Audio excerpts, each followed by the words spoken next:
Саламатсыздар ма? Біз Pinduoduo'дан қалай ақшамызды үнемдеуімізге болады. Қазір соңғы кезде білесіздер, әр товарды алғанымыз үшін бізге 2 юань за комиссию ұстайды. Мына қараңыздар. Мәселен, мына шапкаға кіреміз. Осы шапканы алу үшін түсін таңдаймыз. Мына қызылды басамыз. Сол кезде мына жерде 2 юань деп көріп тұрсыздар, 3% ол банктікі. 2 юань ұстайды деп тұр. Енді бұны ұстамас үшін біз не істейміз? Осы ұнаған шапкамызды аламыз.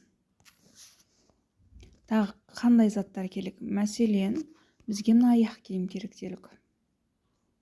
Мына жерден мына жүрекшеге басамыз. Сол кезде біздің избранныйға түседі бұлар.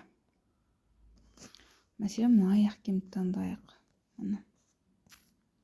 Бұлар бізде мына ең соңғы 5-ші таңбаны басқанда мына жүрекше тұр ғой, екінші болып. Осыны басқан уақытта бізге мына жерге түседі екен осы заттарымыздың барлығы.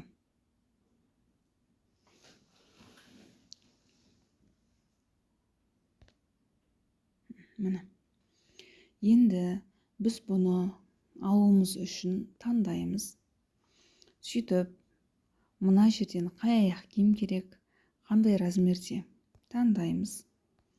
Мына шапканы таңдаймыз, түсін 1 штук деп таңдаймыз. Мына жерден аяқ киімді таңдаймыз.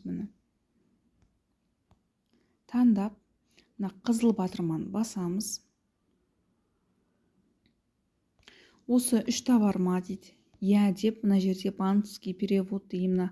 Ең соңғы батырманы басып, барлығы 75-те 24 юань болды.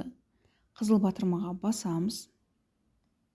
Сол кезде общий бізден 2,25 қана 3 товардан 2,25 юань ұстайды екен. Осылай заказ берсеңіздер болады. Менің видеом ұнаған болса, лайк басып тіркеліп кетіңіздер. Каналыма кіріп, көптеген видеоларды көріп, Pinduoduo'ның фишкаларын көрсеңіздер болады.